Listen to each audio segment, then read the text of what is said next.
I got an intro. If you Go nuts, man. I am super tired. I stayed up way too late playing Valheim.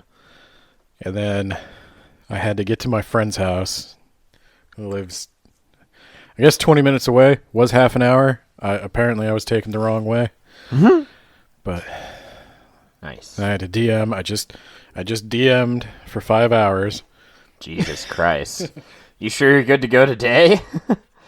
Yeah, I have 5 hours of like improv storytelling, and now I'm about to do an hour and a half or whatever of Do you need improv. coffee or something? I drank so much coffee. I ate so much junk food.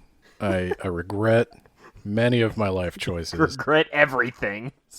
Yeah, I was gonna say. I guess I'm editing it, so maybe I'll try to like spice myself up in post.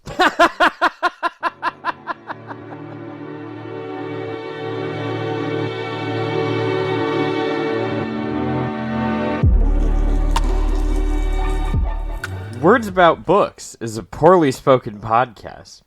I'm Nate, and that's Ben, and I was originally going to open this up with oh yeah, we're doing the Southern Book Club's Guide to Slaying Vampires. I was originally going to open this up with, like, we're going to go kill a unicorn or something, but actually, we have to start with a trigger warning. Isn't that fun?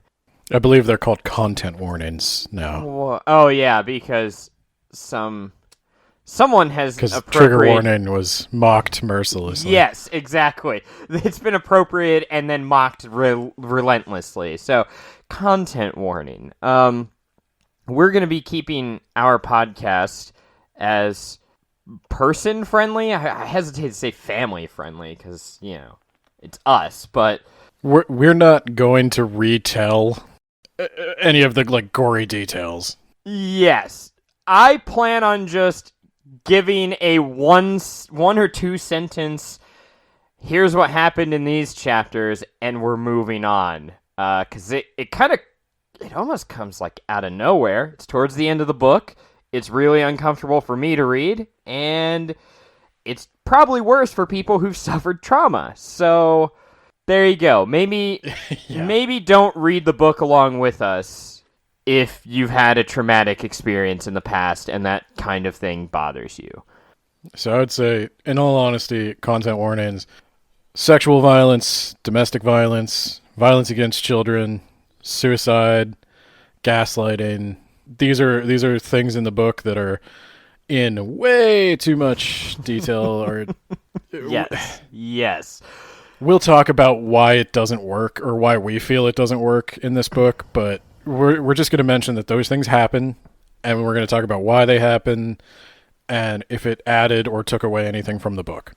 So yeah, I'm Nate, and that's Ben, and we're off to go slay a goblin. Ben, why'd you pick this book?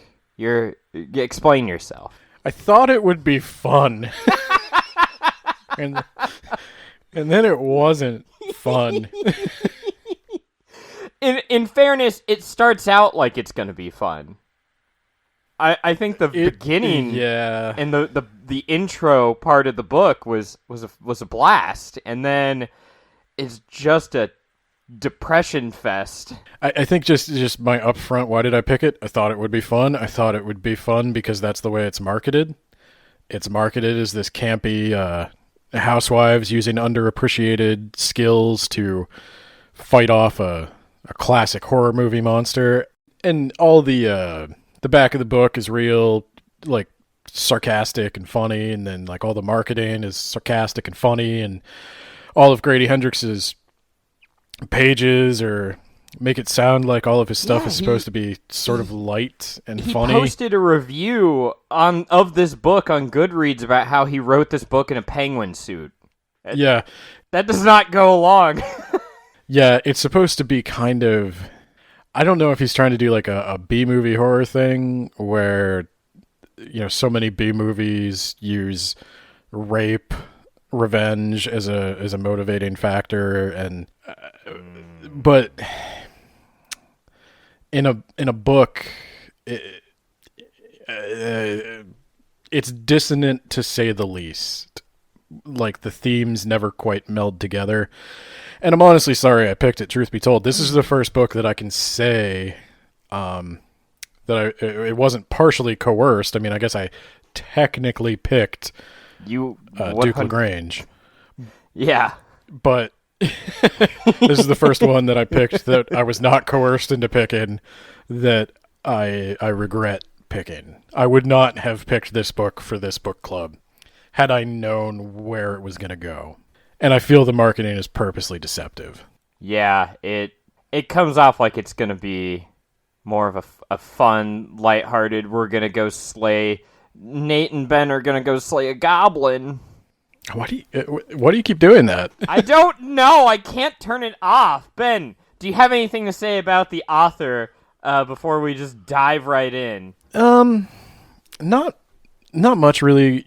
Grady Hendrix, I initially read his nonfiction book, Paperbacks from Hell, which is about cheesy mass market horror paperbacks of the 60s, 70s, and 80s. And I love those things. I think we both like cheesy paperback stuff every now and then. And I really thought like he and I seemed to have the same taste in books, so I figured I'd check out some of his horror fiction. And based on all the titles and all the marketing and art and everything, it really seemed like it was going to be my thing. Like, he has a book called Horror Store, the only novel about a haunted Scandinavian furniture store that you'll ever need.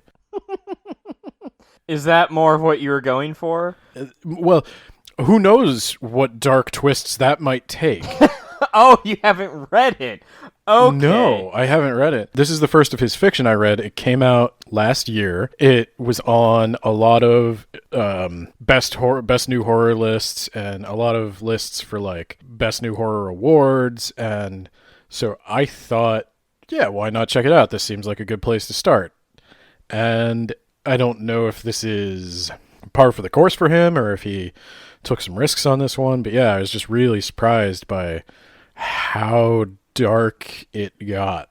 And I can't say that enough, I guess. I guess I'm just repeating that fact and about the author. But yeah, so he's written several other horror fiction books, and they all seem to have this kind of comedy slant. Like there's the one about the haunted IKEA, there's My Best Friend's Exorcism, there's We Sold Our Souls, a heavy metal take on the Faust legend. And I thought it might be my next favorite author. Ooh. Oh, big swing and a miss. So yeah, that's why I picked it. And that's I don't know. I feel like he's a relatively new author. Well, I feel like he's a relatively new author, so there's not a ton to say. I think most of his stuff has been published within the last 10 years. He seems to write fairly quickly and fairly prolifically, so we'll probably hear more about him in years to come. And people will message us and say that we're a bunch of idiots. He was the next big thing. Well, for whatever this is worth in this day and age, The Southern Book Club's Guide to Slaying Vampires is a New York Times bestseller, which, and you might enjoy this, Nate, is being turned into a TV series by Amazon. Okay. So wow, he may be the next big thing.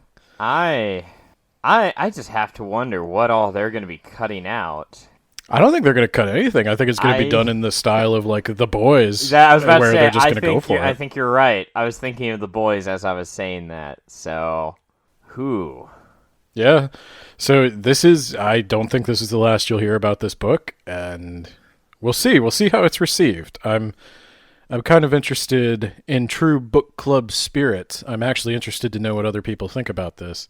Now I'm trying to figure out how many seasons they're going to squeeze out of this one book. You could squeeze I'd comfortably 3, I think. Yeah, so in the 4th season, the vampire's cousin is going to come for revenge. I mean, it's Amazon. It's not TV. So Did Amazon do 13 Reasons Why, or was that... No, that was Netflix. Okay. That was Netflix. But even that's only 2 seasons, right? No, no, I think that was 4. They finished the book in season 1, and then they just kept going. Oh, how many people killed themselves? One of them was actually murdered. What? I think he was What? murdered by his schizophrenic vision. Yeah, this is all real. I'm not making this up. Oh my god. That's like a bad soap opera plot. Seems kind of like a bad soap opera. So, all right, That does. let's dive right into this thing. So, I guess the prologue is trying to set the tone by saying that it ends in blood. That's all I got. Yeah. That's all. It begins in blood, which is them being born, and it ends in blood, I guess. Does that not Yeah, does that I not didn't, perfectly set up everything? Does that completely dissolve all your criticisms? No, I don't think it was even intended to. I don't necessarily think it's intended to set up the tone. I think it might be a little bit more of a wink and a nod to somebody who's rereading the book. I imagine you would enjoy that prologue more the second time you read it. But the first time you read it, it doesn't really it's like a deep quote at the beginning of a movie. You need to watch the movie to understand why they used that quote. Main character is Patricia Campbell, a Southern housewife who used to be a nurse. She has a douchebag psychiatrist husband, a son who's obsessed with You can Nazis just say for some psychiatrist. reason. What? I said you can just say psychiatrist. Okay, all right.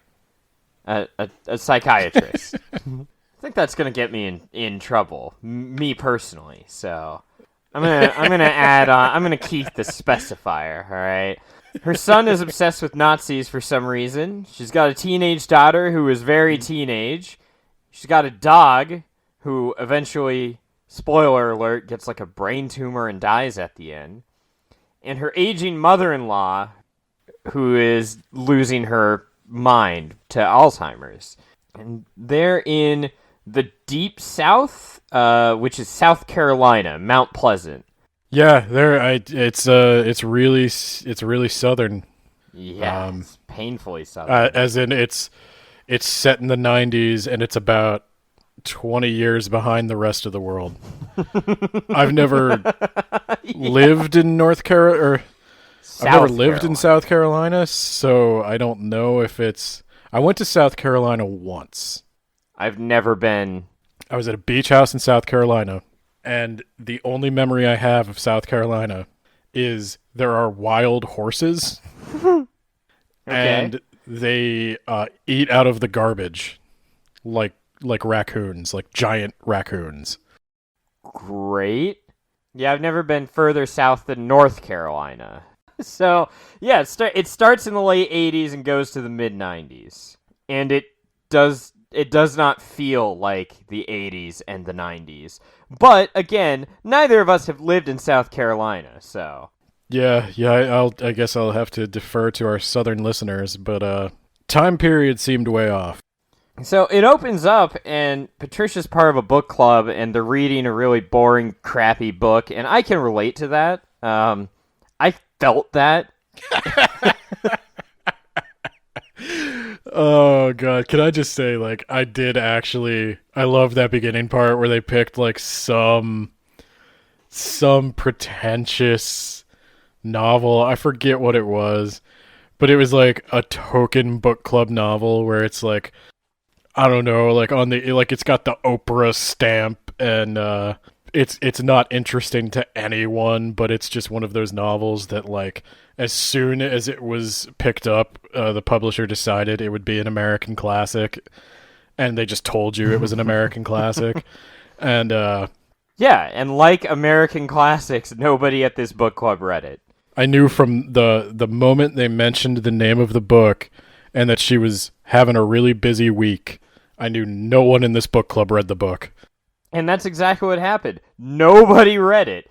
Now, there is something strange, and we can come back to this if you want, but what is the significance of this book club? Because, like, Patricia leaves, and then she goes off, and a different book club starts, and that's the main characters are in that book club. But at the end of the book, Marjorie Fretwell, who was running this book club, her name comes back up at the end. As they're like welcoming the new millennium. What was that about? How, I think I missed this. How does her name come up?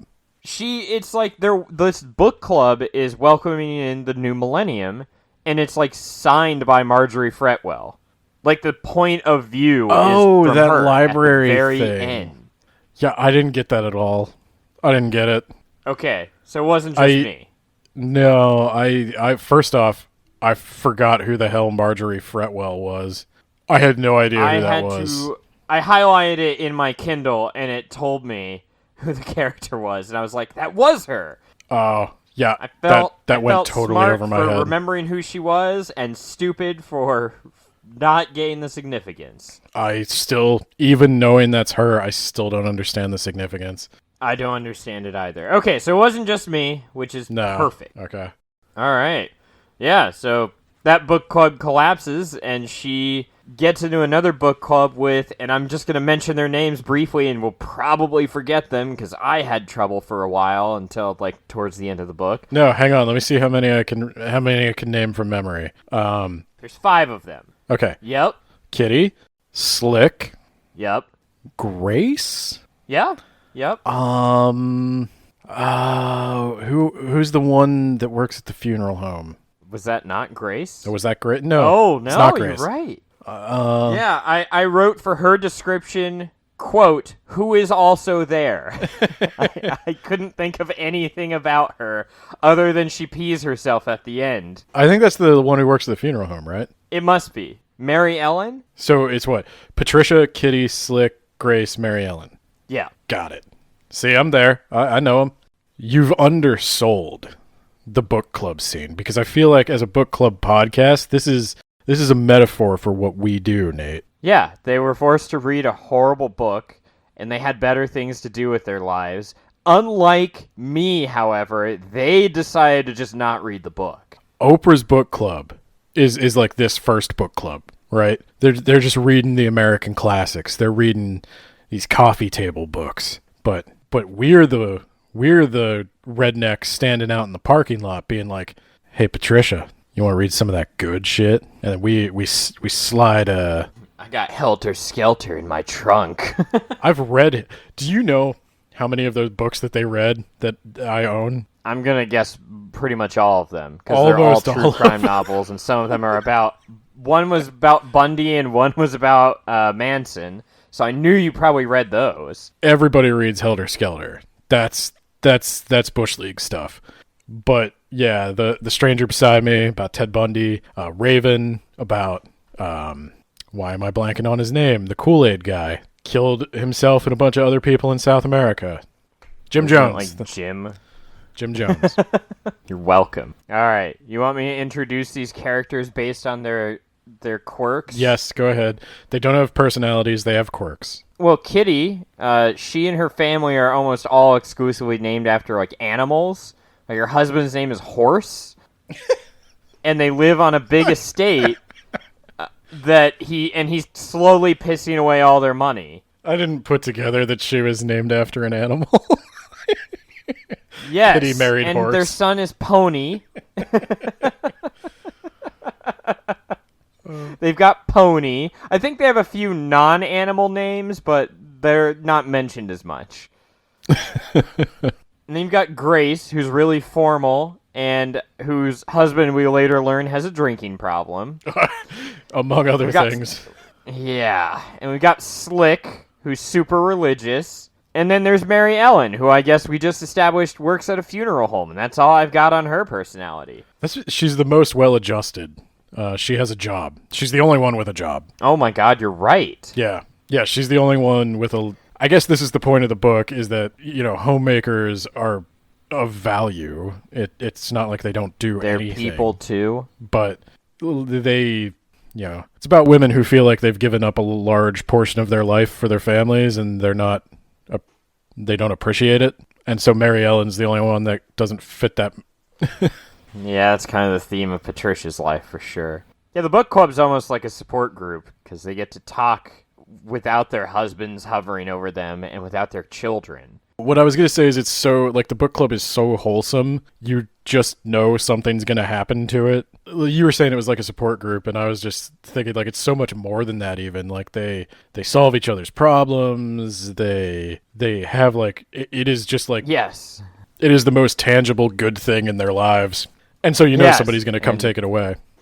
And at some point, I think in the book it says Patricia remembered those days as the time where she was truly happy. I'm like, oh no, oh boy, yeah. Can I say that's a conceit or a cliche or something that I really don't care for in books is when like the book is being written Present tense. it's not present tense, like it's not written in the present tense, but it's the only time they ever drop the hint that this is like a story being told long after the fact is when they don't feel like doing foreshadowing. What, you don't think that that's really clever foreshadowing? I used to be happy, but now I'm not in the future. I think it's fine if you establish at other parts of the books that this is a story being told long after the fact, but then you know that they get out okay. That's not okay. yeah, but you can't have your cake and have the theme of this episode is one cannot have one's cake and eat it too. That is my problem with this book in a nutshell. I don't want to foreshadow it. I can't foreshadow it because then how can I pull the rug out from underneath your feet? So Well, this is where you need to put in a voiceover from one of us. Where like, and that was the last time that we remembered really enjoying this book. It was just all downhill from. I have to go back and retroactively insert it in Heir to the Empire. This was the last time they ever enjoyed a book. A special bonus pre-pilot episode. They've been complaining about books ever since. So yeah, you mentioned that the book club solves each other's problems. Like they get a housekeeper to help out Patricia with her mother-in-law because her mother-in-law, the plan was we're going to rotate, right? We're going to take care of her for 4 months, and then her other two sons will take care of her 4 months each, and we'll just rotate out. And that doesn't happen because Miss Mary, that's her mother-in-law, her sons suck. They suck. They all suck. It's not going to get old anytime soon, by the way. They just are all garbage people who deserve nothing but the worst things in life.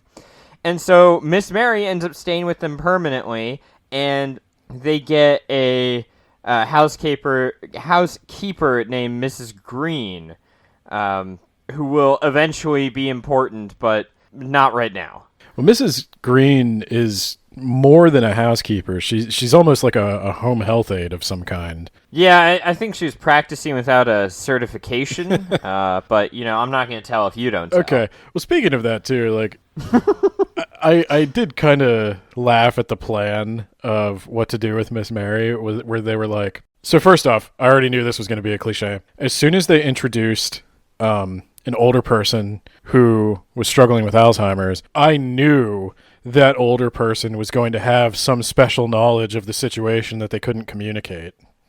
It's worse than that. It is so much worse than that. But yes, it was very obvious that she was actually having moments of clarity that look like moments of like disconnect from reality. Yeah. And I also like I don't know, you tell me because you're the healthcare professional, but like that rotating every 4 months, isn't that like the worst thing you could do to somebody with Alzheimer's? Yeah, for someone who really needs routine and structure for their limited cognitive facilities, it would be a terrible idea to like let's send you over to a different house for 4 months and just keep doing that forever. Thank God you're not in a home with trained professionals. That'd be cruel. Well, Carter, that's her husband. He doesn't want to put her in a home because, like, she raised him and like, how would it look? Yeah, how would it look if my mother was in a home, right? Well, it's also an easy decision for him to make because he doesn't have to take care of her in any situation. He doesn't have to take care of anyone ever. Yeah. Well, and that's the other thing too. Yeah, Carter sucks too. Like Carter, like not only do the housewives seem a little bit out of time, but like I don't know. I mean, I guess mental health in the '90s probably like mental health today has a long way to go, but mental health in the '90s was probably even worse. But like even then, Carter seems like the pipe smoking psychologist from Psycho who explains he's not actually transgender. He's got a split personality. Like Carter is like the world's worst psychologist as well. I could, yeah, oh god, yeah, he is. Not just a bad psychologist or psychiatrist, just a bad person. Well, yeah. But yeah, he shuts you down when you're talking to him. He's like, "Well, I could show you these research studies," and it's like he's not having a conversation with you. He's having a conversation at you, and you're gonna listen to him, and he's not gonna listen to you. Can I say to everyone I've ever met who has a PhD treats every informal conversation with me as if it were like their dissertation, and we can't just have a dumb opinion. We can't just let that be. We have to reference like 16 studies. So that rang true to me. I know a lot of PhDs who are like, well, Ben, the latest studies show, and it's like, I wasn't actually that interested in this conversation. I was just trying to talk. I was just trying to make it not awkward. We're making small talk. Yeah. I don't care what the latest nutrition studies on carbs are. I don't care, man. Just as long as you don't tell me that fat is good for you because the brain is made of fat, we don't have to talk about we don't have to talk about medical stuff. All right? Let's switch it up and start talking about the latest Mario game or whatever, and let's just not talk about that other stuff. Let's have Patricia come in here and ruin everything. At the end of one of her book club meetings, she's like, "God, it sure is boring around here. Wouldn't it be something interesting if, like, one of those interesting things, like what we read in these true crime novels, happened here?" And that's when you know, like, you doomed yourself. It's supposed to be kind of funny that these prim and proper Southern ladies are reading exclusively.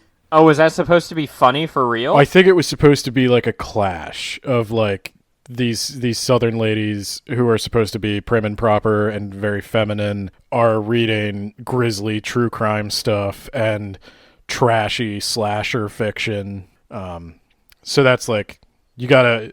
their husbands don't approve of it, the ones that even know about it, and it's not what women like them are supposed to read. That is supposed to be a thing. Slick tells her husband that it is a Bible study. Now, you mentioned that she talks about... Is that her wishing something more exciting would happen? Is that before the earlobe incident? Yes, it is immediately preceding the earlobe incident. Okay, I'm with you now. So yeah, she's like, I sure hope something interesting would happen to us. Anyway, I'm gonna go back home. Nothing wrong here. Wow, sure is dark back behind this house. I'm just gonna go take the trash out. What the fuck is that? Oh my god, there's a woman eating a rat or something and digging through my trash.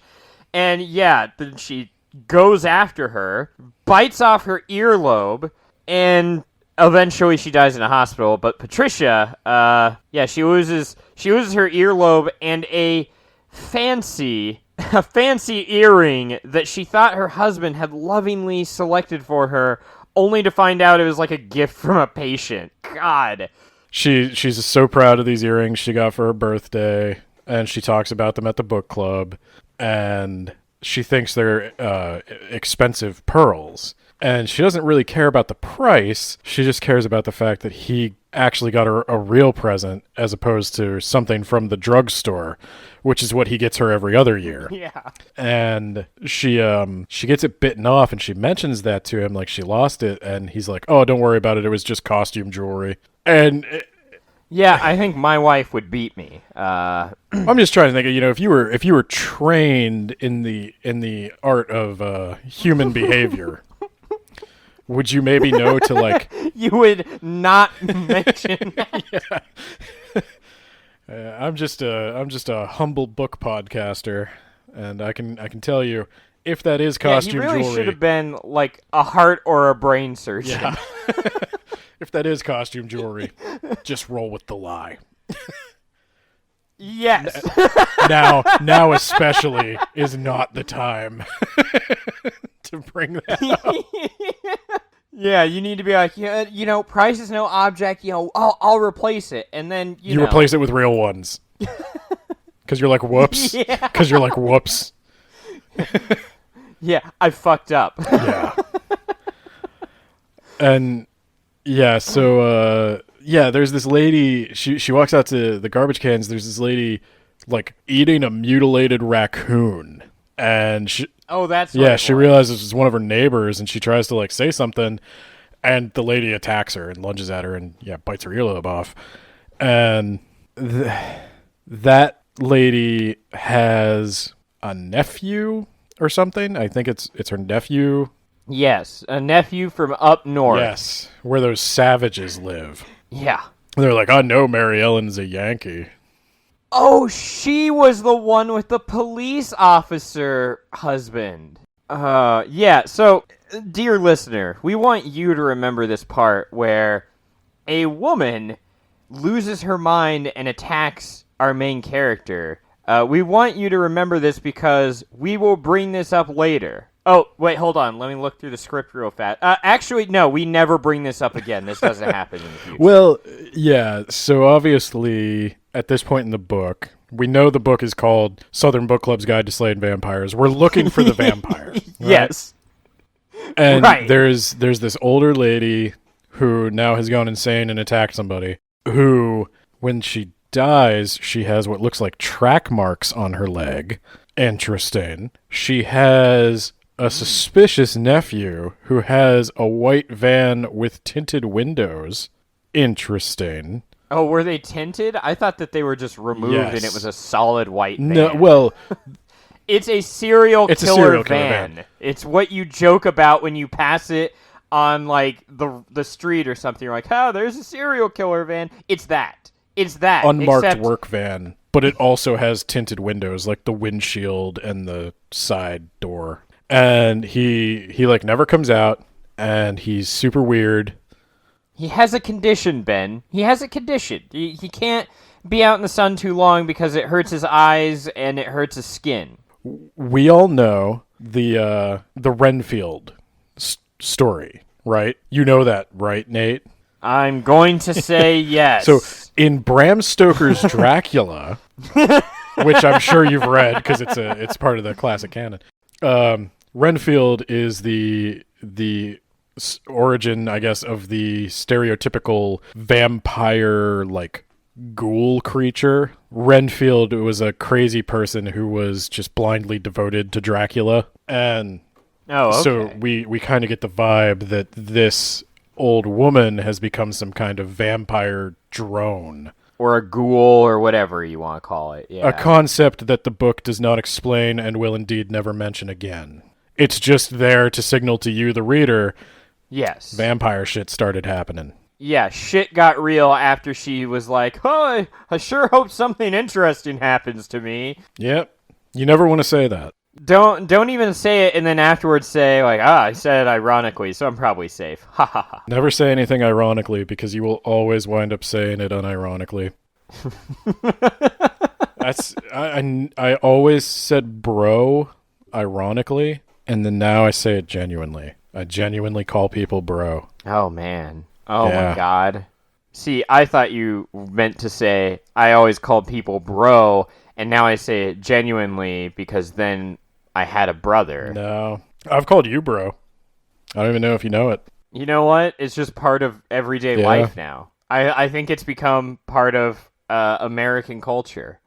That's something we own. But back in the simpler times of the 90s, we only had, I don't know what people said in the 90s. Dope, I guess. Things were dope. They made a lot of references to Bill Clinton's. Did they? So yeah, let's go back and talk about that nephew. His name is James Harris, and Patricia Oh yeah, Anne Savage is the woman. She's dead now. Blood poisoning. Moving on.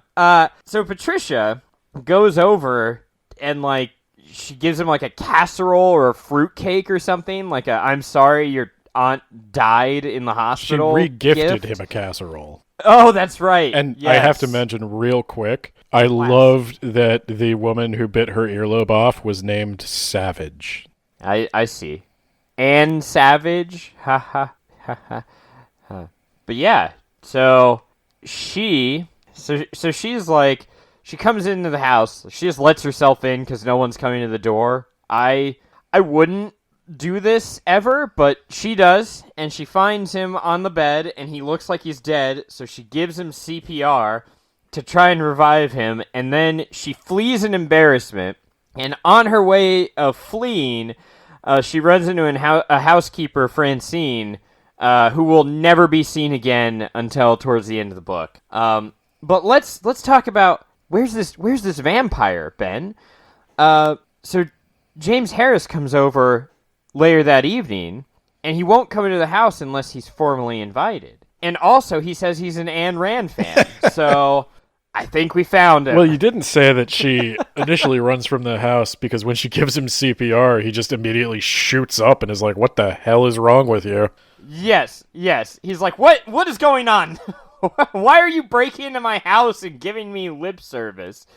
So we have Anne Savage, who is the Renfield. We have the invitation rule. He never goes anywhere where he's not invited. But, like... Now, can you rescind that, by the way? Is that like, I don't invite you in Buffy, anymore? there was a ritual to do that. But no. Ah. Not in traditional vampire stuff. You have to move.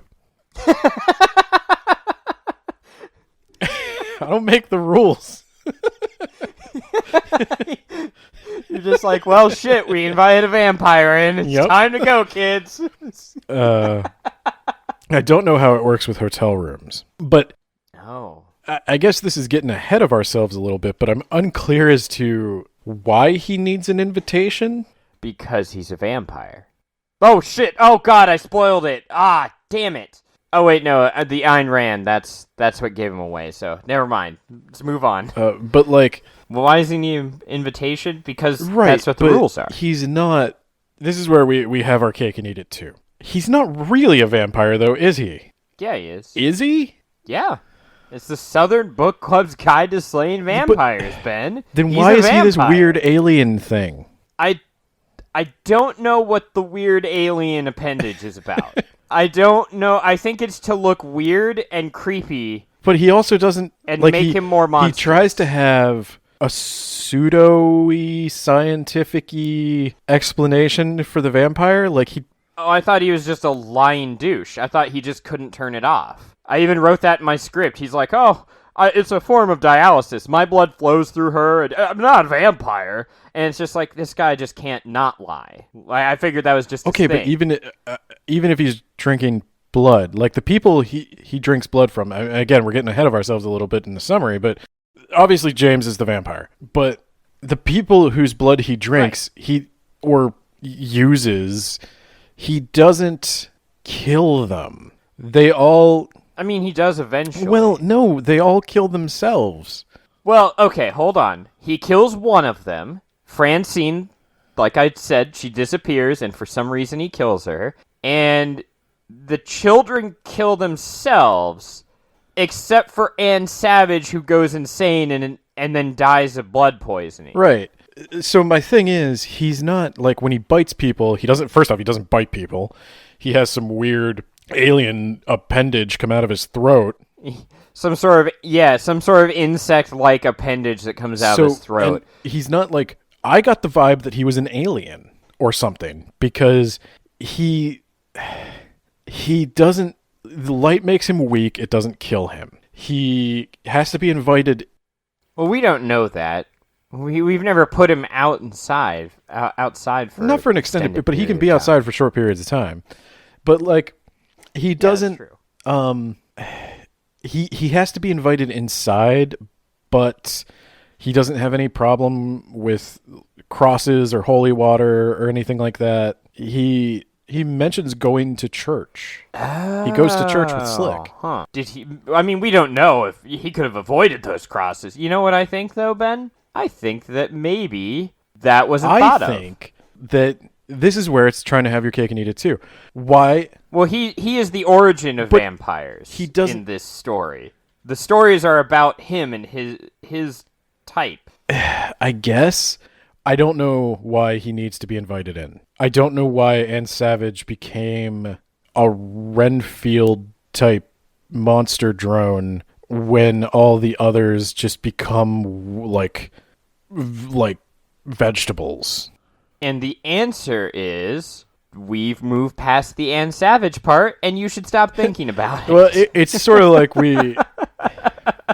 these are all things I could forgive and even really enjoy if. Yes. Except for. Yeah.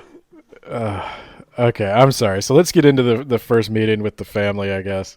Yeah. So James goes in to eat dinner with Patricia's family, and to kind of smooth things over with how weird and awkward everything was. And then Miss Mary starts freaking out and yelling at James Harris and calling him by some other name, and says she has a photo of him, and she's acting all crazy. And you, as the reader, know, okay, she actually does know this guy. And everyone else just treats it like, okay, she's having the dementia, she's confusing him with someone else. And yeah, everyone leaves the table except Carter when everything blows over, and Carter's just eating ice cream. He's like, well, it sure was weird about Mom, right? And then he just leaves because he doesn't want to hear your opinion. He doesn't want to hear anything about you. Shut up. I say years of consuming horror have actually become really problematic, because if I ever encounter a child who has an imaginary friend, I assume it's a demon. And if I ever hear an old person who is suffering with dementia talk about like something shadowy they saw, I'm like, oh shit. Get the iron and the salt Yep. and the crosses and the holy water. I am primed and ready to take that all 100% seriously. I thought you were going to say years of reading horror has blunted you to douchebags like Carter. Oh, I don't. So, yeah, I mean, you're right about the like heart surgeon, brain surgeon thing, but like you and I were talking about it, and I was kind of razzing you a little bit, but it's also kind of true. Is like he just strikes me as a career obsessed doctor. I mean, to a non-doctor, many doctors seem to like they just kind of, the human body seems like a machine to them, and they just kind of stop valuing people as people and just looking at them as machines. Yeah, I mean that's one of the takeaways I got from this book. This was just like maybe take a step back and look at your life every now and then and decide maybe you're going a little too hard on the career, and maybe you're neglecting the family, and maybe rebalance yourself. Yeah, because that's the other thing. Carter, I don't know if it's at this point, but he's going for some big promotion at work that we're supposed to care about. No, actually, I think we're not. Yeah, we're not supposed to give a shit. It's so unimportant compared to everything else that's happening. Yeah. But he really wants to be the chief of medicine, and he just needs to keep putting in the time.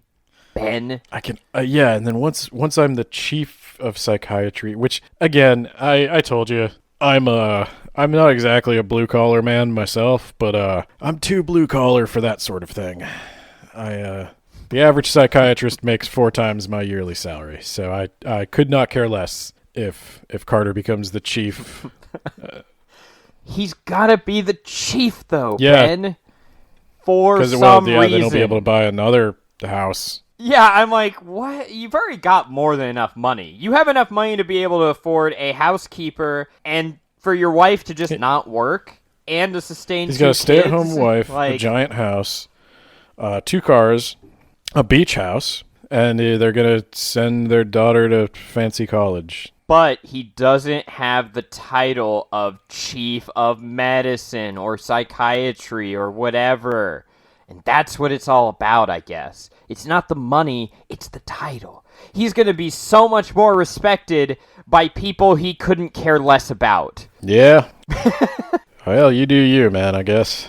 So meanwhile, Patricia goes back to talk with James the next day and to apologize, and James can't go out into the sun. He has a condition, and he found $85,000 in bills in a duffel bag, supposedly, in the crawl space of the house, and he really needs help getting this into a bank account. So she helps him do that. Nothing suspicious here. I was still liking the book at this part, because so was I. This is what I was expecting. It's funny. It's funny because it's ridiculous how fishy this is. It's ridiculous because he's like, what? You wouldn't find it weird if a guy showed up from out of town out of nowhere and is like, I have $85,000 and no state ID and I really need help putting this in a bank somewhere. And tinted windows, and he doesn't breathe, and he can't go out in the sunlight, and he has $85,000 cash, and Even without all the weird supernatural elements, it is weird to be a random stranger showing up with $85,000 in cash and no ID. all you would need for me to be suspicious is to own a white van. Everything else is just like... That's true. If this happened to me in real life, I would be like, oh, obviously this guy's a vampire. What, you wouldn't dismiss your wife for an extended period of time? No, this is one thing my wife and I are very much on the same page about. We would both be like watching, like this guy would be on camera 24/7. Yeah, so I guess I need to bring up the fact that at this point, I wasn't entirely sure he was the vampire because it was too obvious. I was expecting a twist, and it didn't happen. Where he's just a drug dealer. Yeah, I was expecting, like, some twist is gonna happen, and he is not the real vampire. But then later on, his van starts showing up in places it's not supposed to be, and it's 100% conclusive. Well, see, here's the problem. The twist, I think. So you might ask yourself, so why did Grady Hendrix write a paint by numbers vampire story where you have the Renfield and the invitation and the sunlight and all the clues? And it's because the twist isn't the vampire. The twist is the hardcore 180 the book does in terms of tone. That's the twist. That's what's new. That's the new thing he brought to this story, is a vampire who is so truly evil. It's like if the next Super Mario comes out and Bowser just straight up decapitates Luigi and drinks his blood and eats his body. It's not. It's not. I mean, you know what I'm going to say. I know what you're going to say, and I think we can't say it. Yeah, and that's what I'm thinking. Like, it's so much worse than that. It's like if you all know what I'm going to say. Yes. So just imagine it. Yeah. Like, yeah. Yep. But it is really like that. It is really the tone of this story is so simple and so light and comedic for the first part that it's cheap when it does the 180. It would be cheap if Mario suddenly turned into like Bloodborne or something like that, and had, or like what's that horror, Silent Hill. It's just cheap. It's like if you're playing Luigi's Mansion and then all of a sudden it gets like really real. Yeah. You start the game as normal, and it's a creepypasta. It's a creepypasta. That's exactly what a creepypasta is. Oh dear. I put in the Sonic the Hedgehog cartridge, but now he had black eyes and red pupils, and he was killing people. You're kind of right.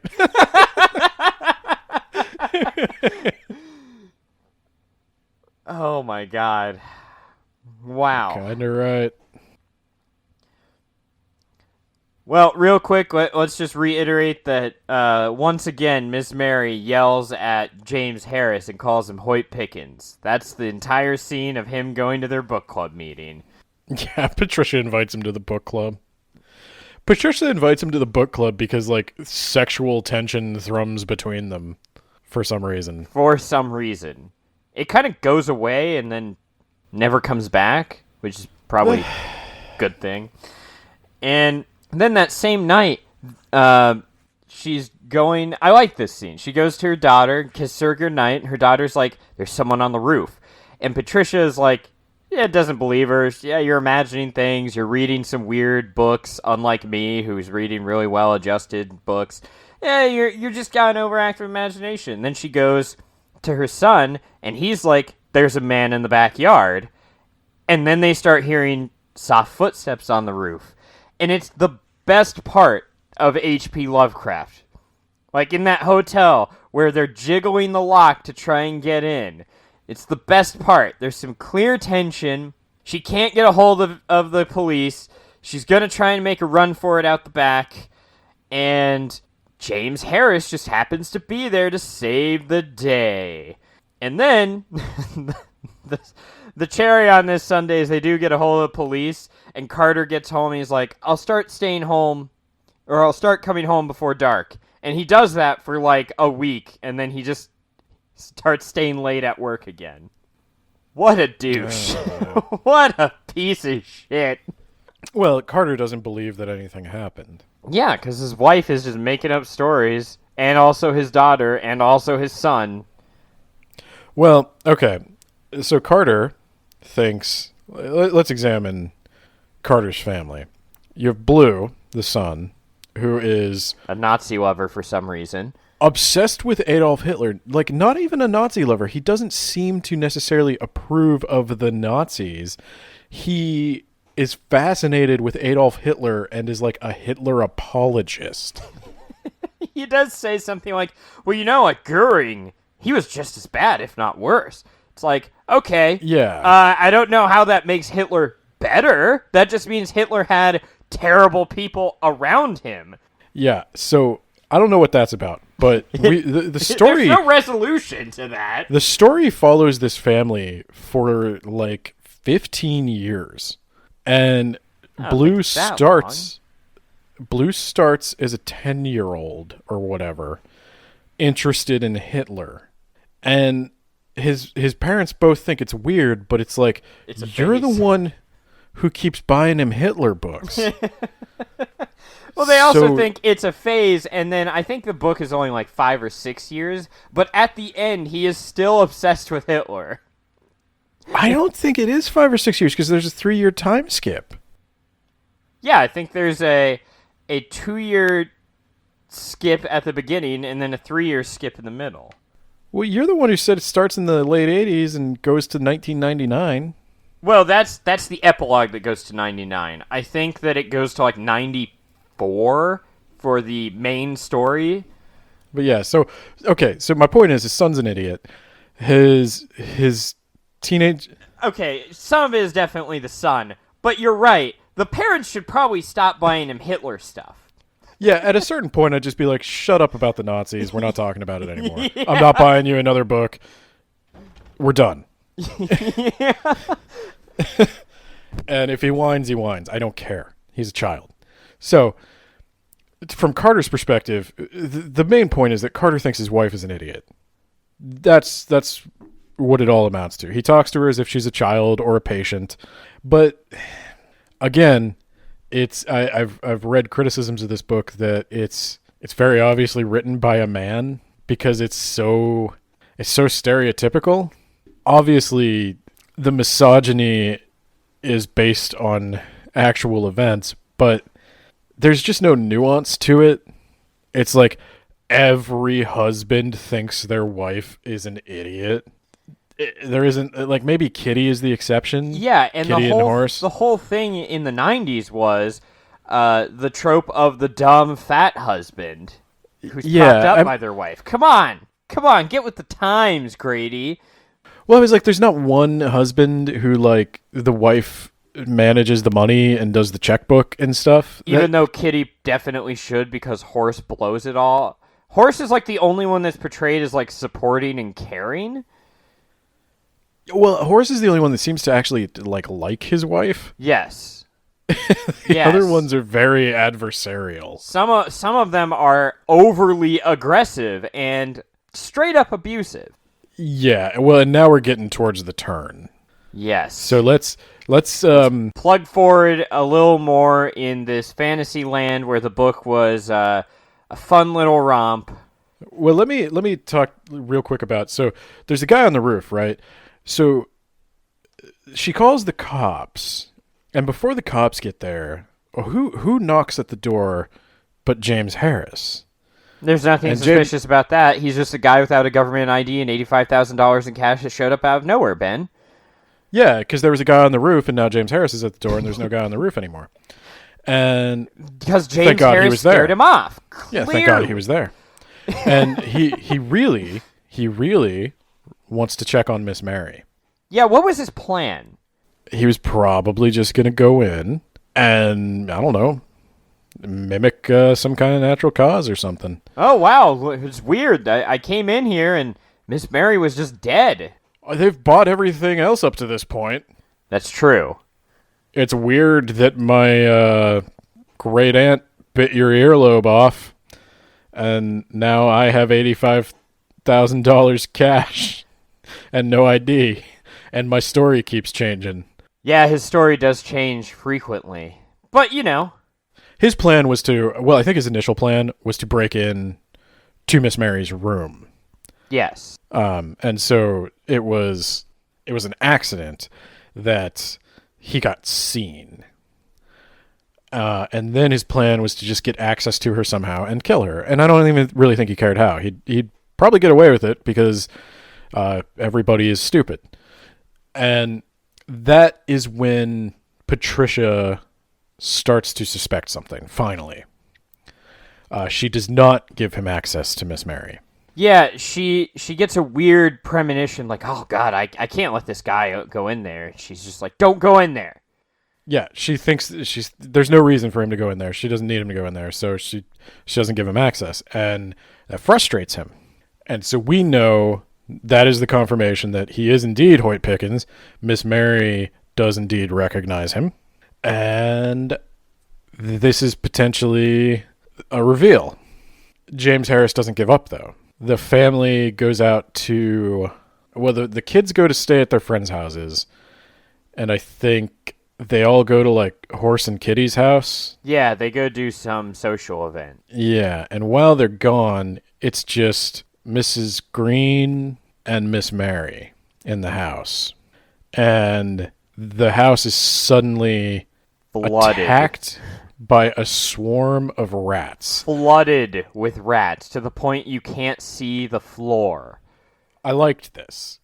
Because I did not like this in the sense that I didn't like where it was going, but I liked it in the sense of it made sense, it was part of the story, it was well written, etc., etc. It was foreshadowed properly.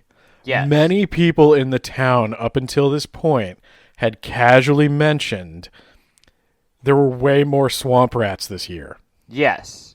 And then when they see a swamp rat in the house, you're like, oh. Yes. And so again, we have the traditional vampire trope of they control the meaner creatures of the earth. So Dracula can control rats and bats and bugs and all that stuff. And apparently James Harris can control swamp rats. And so swamp rats flood the house. They start coming out of, like, the pipes and shit. Yeah. And it's a really good horror scene. It's really well written. Yes. And again, I could see how you wouldn't like it if you had a phobia of rats. But it is a really good horror scene. And Miss Mary is killed by these rats. And Mrs. Green barely survives. She has to shut herself in a room. She can't grab Miss Mary. Yeah, she shuts herself in the bathroom, and I think she feels them trying to force their way through, like, the toilet. And she turns on, like, the hot water, and that's what keeps them at bay.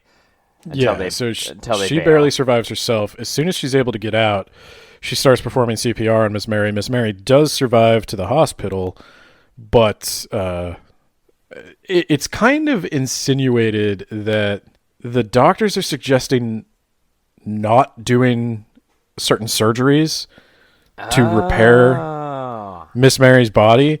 They're saying like, you know, she's like 90. She's not going to survive these reconstructive surgeries. So we don't want to do them. And Carter's like, no, do them. And then she dies during them. I don't know if that was a thing, but that was kind of the vibe I got, was that I wouldn't be surprised. I'd have to he wanted everything that. to be right again, to be perfect again. And yes. he kind of killed her. Just a classic Carter being Carter. Now, there is one thing... Oh, sorry. I think we're going to say the same thing. Before Miss Mary died, she found the photo. She also told Patricia the story of Hoyt Pickens. Yes. She had an incredibly lucid moment where she told a story from her past for like 20 minutes straight, which seems impossible given her condition. But she's also like got some magical ability. Oh God, yes. she's painted as a very superstitious person. That maybe it made sense to you. I was just no, it was wait, awful. Hold on, what in the hell just happened here? It was incredibly cliched and out of nowhere and like... Okay, lazy? Is that what you're going to say? Here's my thing. It's a challenge, actually, to describe, because Grady Hendrix is a competent writer. He writes a good horror scene, and he knows the beats to hit. Like, I can really tell he is in the horror genre. He is a painter with full control of his canvas. He's going for things here, and everything's very intentional. I don't think it was lazy. I think it was a case of trying to do too much. I think he wants to tell a funny, trashy paperback story, but he also wants to jazz it up and incorporate a lot of like real life into there. He wants his horror to have consequences, real life consequences. But it doesn't work for me because it's just frustrating. It's frustrating to have real consequences to cartoon actions. Nobody behaves the way people would behave. They behave the way a silly housewife would behave. Like Patricia, when that guy has $85,000 cash and no ID and his story keeps changing, any person on this planet, especially one as smart as Patricia, especially one as well-read in true crime as Patricia, would have been like, nope, I'm getting out of this. At the very least, they would have been like, nah, you're on your own. A brave person would probably have called the cops. It's obvious that he's lying. It's obvious that he's lying about being this woman's nephew. Can anybody prove that? It's not unreasonable to start asking these questions. And I don't think in the 50s, maybe you could get away with the husbands thinking like, oh, silly housewife. But in the 90s, if she was like, no, I saw $85,000 cash and he has no ID, and you told that to your husband, I think your husband would be like, yeah, that's pretty weird. Maybe don't go around that guy. Not this husband. This husband's kind of an idiot and would go, you didn't see that money. There's a good explanation for that money. But again, it's because it's let's split up, gang. It's a cartoon. And so it's not fair to hamstring your characters by making them cardboard cutouts when you want them to be cardboard cutouts because it's funny, and then change that to have them be real people with real emotions capable of real suffering when you want them to be. It's not fair because it's just frustrating then. It's like Patricia... Ben, would it help if I told you that Grady Hendrix wrote this entire book while wearing a penguin suit? Does that help?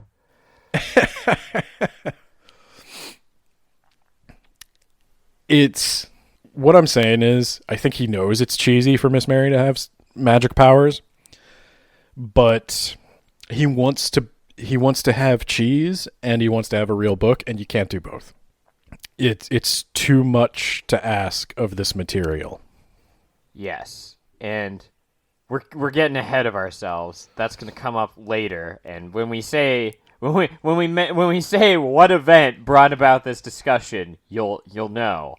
We're getting very close, but suffice it to say, Miss Mary found a photo of Hoyt Pickens in her old albums. That photo would reveal that he is James Harris. That photo is not found at the scene. So Miss Mary finds the photo, and of course, as soon as somebody knows something they're not supposed to know, and it's too soon for the reveal, because we're still in Act 1, death. She's got to die. Yeah. So. Well, do you want to say the story of Hoyt Pickens real quick? So the story of Hoyt Pickens is that he came to Miss Mary's town during Prohibition. Miss Mary's father was a moonshiner, and Hoyt Pickens convinced her father to increase his moonshine production because Hoyt Pickens could sell the moonshine somewhere in the city for a huge profit. And so he did this for a few years, I think. Yeah.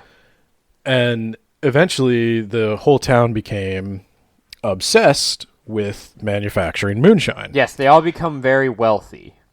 As they become wealthy, children in the town start disappearing. And they need to blame somebody for this. They want to find out who's done it. And the obvious candidate is Hoyt Pickens, the stranger who came into town. Nothing bad ever happened before he came, and now children are dying. And he basically is dealing drugs in the city. So naturally, Hoyt Pickens tells them that a black man did it, and they believe him. For some reason. Because it's the South in the 20s. And So they bury him alive. What in the actual they have to bury him alive? I guess Hoyt Pickens essentially claims that this guy's a child molester / murderer. So I can understand why they would want to inflict some suffering if it were true. Unfortunately, it's transparently not true. Yes. The man is also... he's like a crippled person. Well, he's intellectually he's slow. Intellectually disabled. That's right. And he can't really defend himself. He doesn't know what to say. He can't mount any kind of argument. Right. And though he's been totally harmless and helpful his entire life, they take Hoyt Pickens' word for it. And then shortly after that, Hoyt Pickens just disappears. Bails. Yeah. And so they're left with all this moonshine they can't sell. And a bunch of people are financially crushed by this. Including her dad, who hangs himself. Yeah. They invest tons of money in manufacturing this moonshine, hoping that the money they essentially borrow to manufacture the moonshine will be paid back by the sale of the moonshine. Hoyt Pickens disappears, and they wind up totally in debt with nothing to show for it. And yeah, it destroys an entire town. And wouldn't you know it, James Harris is starting to convince all the neighborhood people that they should go into real estate. Well, someone else already had that idea, but he is starting to get more people on board. And hey, he's got $85,000 in cash that he can just, So I do love that the vampire actually enjoys being evil. I kind of like that to a point. It reminds me of a game called Cell Damage with a vampire called Count Earl who yells, "What do you expect? I'm evil," every time he hurts people.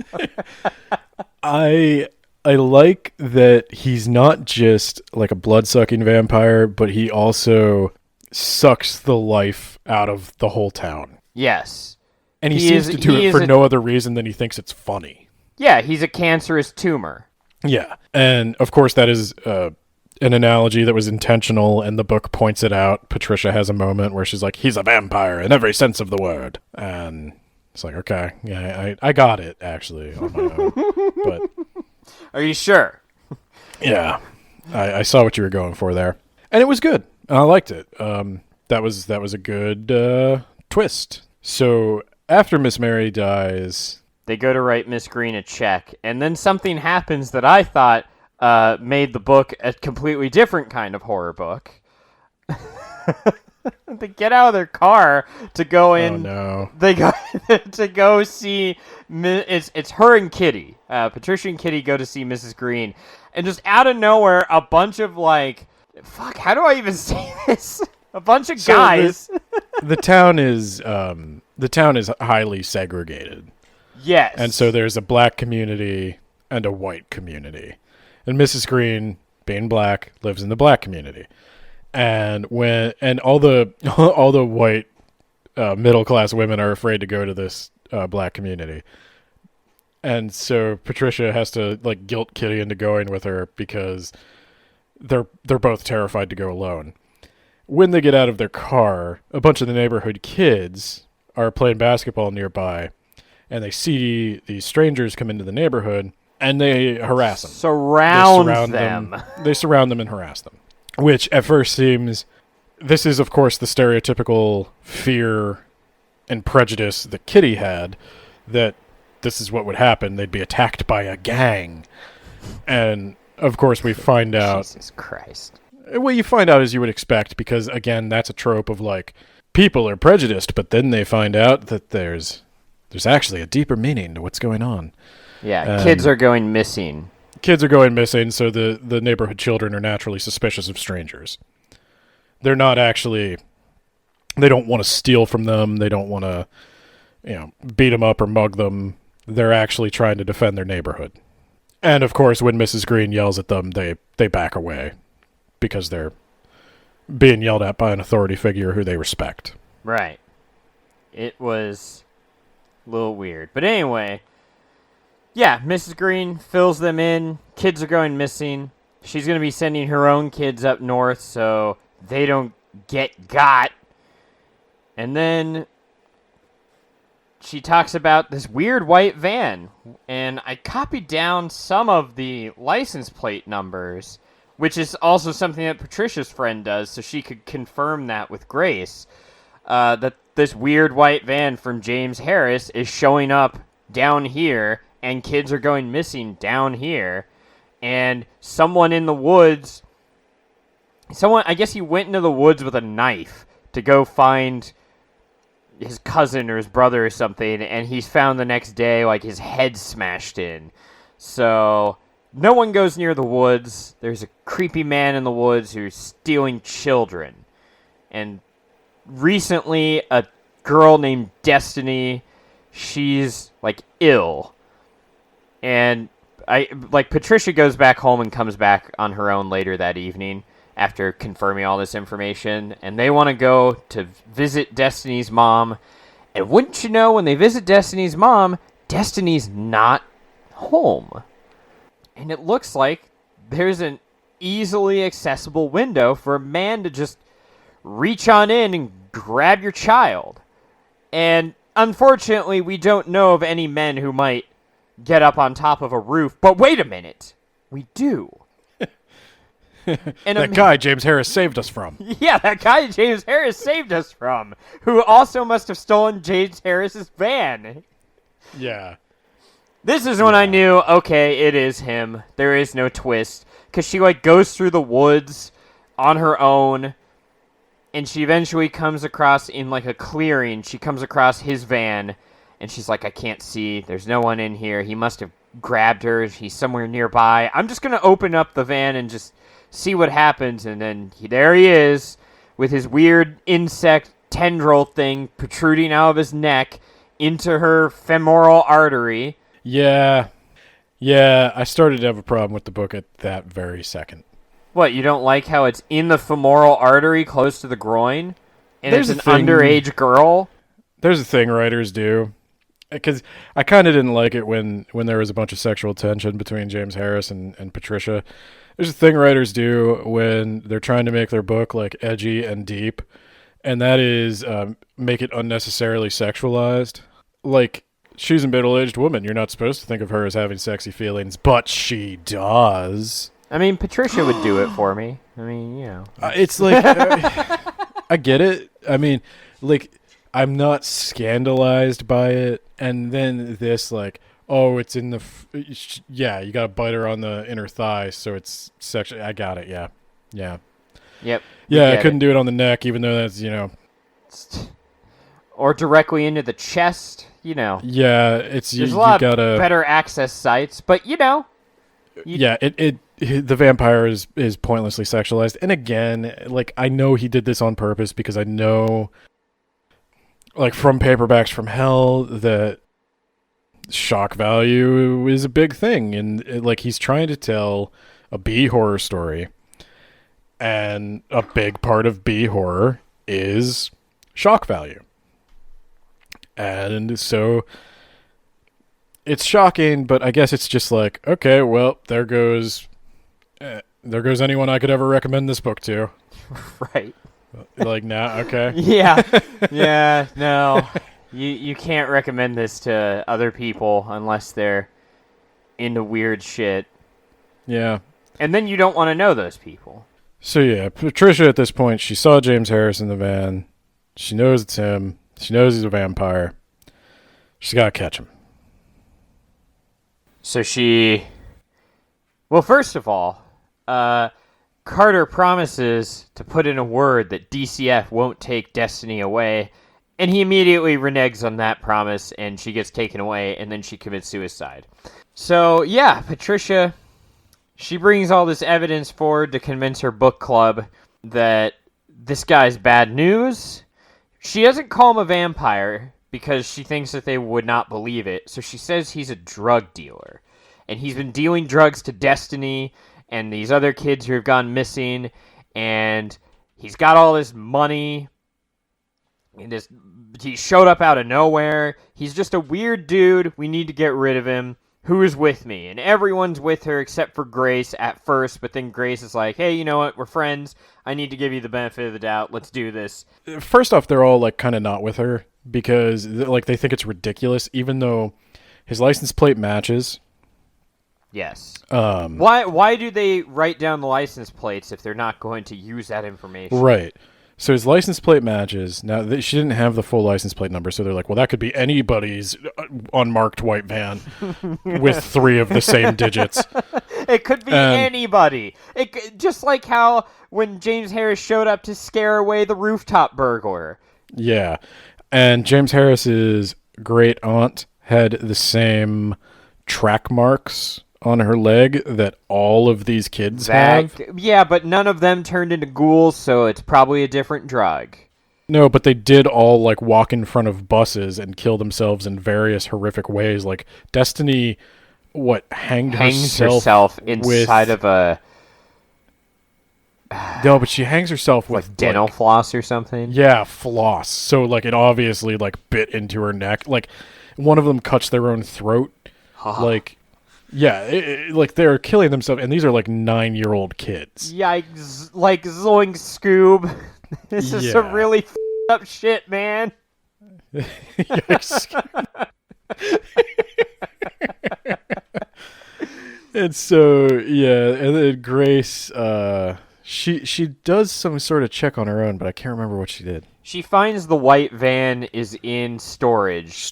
James said he sold it, but he was lying. And so they get together all their evidence, and I guess Mary Ellen gets her cop husband to bring over 2 detectives to the book club, and they're going to present the evidence. And then, when the 2 detectives are supposed to come, they don't. And the people that actually get out of the car are literally all of their husbands to tell them that they have gone too far with this book club business, and we're not going to be harassing James Harris anymore because James Harris has, well, their reason it is because obviously he wouldn't do that because he's a super cool dude, but also has nothing to do with that money he's invested. Unrelated to the children he may or may not have killed, he's invested a ton of money in their real estate venture. And so we're not going to ask those questions. And in fact, he's here tonight. James Harris, come on down. Well, first of all, one of their husbands, I think it was Grace's husband, said, "Are you disagreeing with me?" In public? Yeah, that's when we know Grace's husband beats her. This, by the way, is where things turn. This is the 180. Well, yes, you explained that. You can cut this out if you want, or you could tell the story about how your wife would react in this situation. Well, I'll just say, like, I don't know. There is no woman in my family who, if they suspected that there was a guy out there murdering children, and then their husbands were like, no, this guy invested a bunch of money in my real estate venture, and so we're not going to ask those questions, and in fact he's here tonight and you're going to apologize to him. There is not my grandmother, my mother, nor my wife who would not. They all probably would have reacted with like slightly more intense degrees of violence, but none of them would have taken that well. No, I can almost guarantee my mom would have certainly not apologized, may have punched him in the face. My wife would have killed him. You'd have to hold her back with all those guys. Yeah, they all would have needed to hold her back. She'd have... yeah, that's not going to happen. That's just not going to happen, especially if she had seen him assaulting a child. That's all she needs. Like, well, she'd probably have gone after him right there, right? Yeah. She would have started gouging out eyes of this. Yeah, I don't think... so most of the women are sort of cowed by their husbands, but Patricia refuses to apologize. Grace does apologize after she knows that, oh, her husband's going to kick the shit out of her. Right. So Patricia won't apologize. And James Harris thinks that's funny, and he wants to be in the book club now. And James Harris thinks it's hilarious because he knows that she knows that he's the vampire, and she knows he is, and he's just like, look how stupid. Look how stupid all these people are, Patricia. Oh, well, yeah, before that, at a dinner, right after she saw him sucking the blood of this child, he comes in the house, and her husband, he's like, Carter... somebody interrupted me in a meal recently. Yeah, and also Carter is like, okay, I think we need to clear the air. Yes, my wife called the police on you. That was her bad. Son, I want you to understand we'd never invite someone in this house who would hurt you. It's like, I knew when she was like, I tried to give my husband the look of like, play it cool, we'll talk about it later, show a unified front, like, it's a secret language us parents have. I knew immediately he was going to be like, let's clear the air here. Yeah, my wife called the cops on you. Yeah, so the women are confronted with the man they suspect of being a child predator, and their husbands tell them, shut up and apologize to him. And I don't know too many people, no matter the time period. And again, I know it happened. I know that these... As it turns out, like, Grace has very good reason. She's just trying to survive her situation. I'm not saying she even necessarily made the wrong call because her husband is a bastard. Yes. But yeah, it's just, again, this is where I get frustrated because it's like, you can't have that. You can't have a story about domestic violence that started off as a cartoony housewives versus vampires. Yes, it's like have you ever seen the Venture Brothers, Ben? Yes, I've seen the Venture Brothers. Did you see the one with the Scooby-Doo where Fred's like a violent abuser to the rest of them? It would be like if it started out a normal Scooby-Doo episode and halfway through they swapped out the Venture Brothers parody. Yes. It's too much. It's too much. Like when Grace's husband goes, "Are you disagreeing with me in public?" I'm like, "Oh. Yeah. Oh no. We're going to go there." And they go there. Like they go all the way there. And so the next day or so, Carter thinks his wife's crazy. And so he gets her antidepressants. Just generic antidepressants. The shittiest antidepressant of them all. Yes. Which I have a fun fact. Can I say that fun fact? Because this came up while I was reading it. The laws were changed back in the 70s because husband doctors would prescribe Valium to their wives to like numb them and happy them up, and so when they got divorced, the wives would sue them for malpractice and win because that's unethical. And so that's why husbands really, I know they can or they it's not legal in most They states. shouldn't be or their ethical, wife's doctor. and they definitely should not be their wife's doctor. Yes. Yeah. No, that makes total sense. And like, don't get me wrong, I say this as somebody who I take antidepressants for anxiety. I'll just admit that.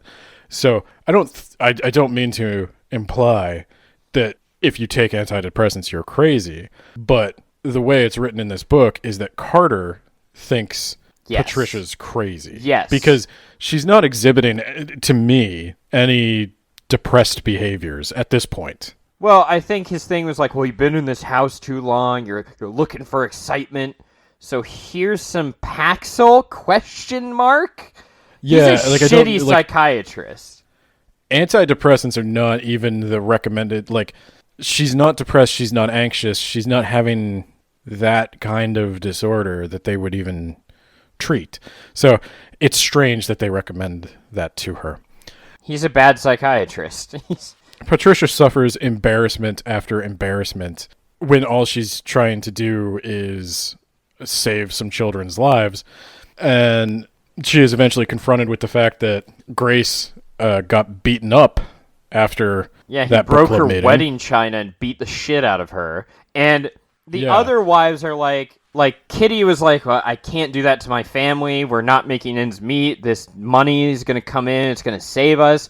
And Mary Ellen says, you know, if my husband gets involved, it's going to blow back on us, because when he was up north, they broke in and vandalized our house, and he started getting paranoid.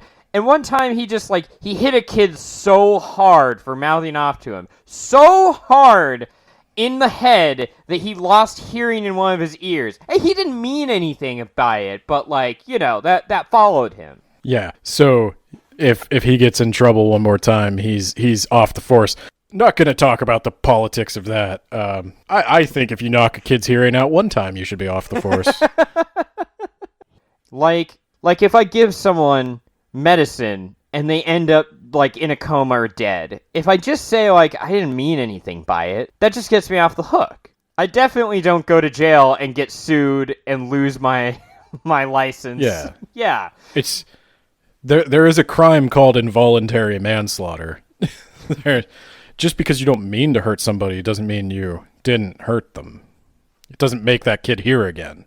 So, yeah, but so this is when we find out that everything gets really real all of a sudden. Suddenly Grace is being abused, and yeah, this is actually the moment that it all turns. The walls are literally crashing down on the fantasy world. As soon as the husbands confront the book club, we find out that there's domestic abuse in the book club. Mary Ellen's husband is a cop who uses excessive force. Slick is dealing with...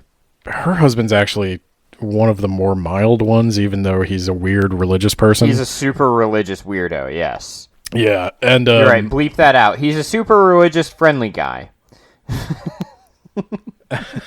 And... So, yeah, so we find out, and then, of course, Carter is just neglectful in the extreme, and faced with embarrassment after embarrassment, failure to rally the book club, the knowledge that James Harris is not only going to get away with this, but continue to rub it in her face, Patricia decides that if Carter wants her to take these pills, she's going to take them, and she just takes the whole bottle of pills. Do you want to end it there and start the in the hospital next time? You can just say end it on like she takes the whole bottle of pills, and then we just go right to the credits for our episode. So there we go. I guess we're gonna have to stop there because we're about out of time. But yeah, so I think next week we're gonna really focus on dissecting why I have a huge problem with this sudden shift, and why I feel like he he being Grady Hendrix, bit off way more than he could chew with the sheer volume of very serious problems he attempted to tackle. Yep. All right. That was our episode of Words About Books. If you want to spread us all around. Okay, I'm going to cut everything you're saying. So that's where we're going to end for this week. We're going to resume next week. We're going to talk about why I don't like this turnaround. We're going to talk about what I call Act 2. And yeah, this will probably be a 3-parter, I think. I think we'll do Act 2, Act 3 as separate episodes. Because there's a lot to talk about with this. And so Nate, you tell me, what are we reading next month? We're going to read a classic feel-good book. It's Star Wars. Dark Force Rising by Timothy Zahn. I almost called him Timothy Thrawn. Ha ha ha. Yes, the sequel to the book we read last year, Heir to the Empire. The book that started it all. Yeah. The one we said, initially our first 3 episodes of Words About Books were going to be that trilogy. And then I read the first one and I was like, no. Oh, it's going to be so great. I can't wait. It's the unofficial so episode much for 8. At least we liked Neuromancer. All right. So if you enjoyed what you listened to here, if you want to see some more Words About Books content, check out blog.wordsaboutbooks.ninja. We're posting some stuff up there for additional show notes and commentary. You can also check us out on Twitter at WABpod. And if you like the show, please share us on social media, spread the word. Trying to grow the podcast, and that is the best thing you can do to help us. Stay golden, pony boy.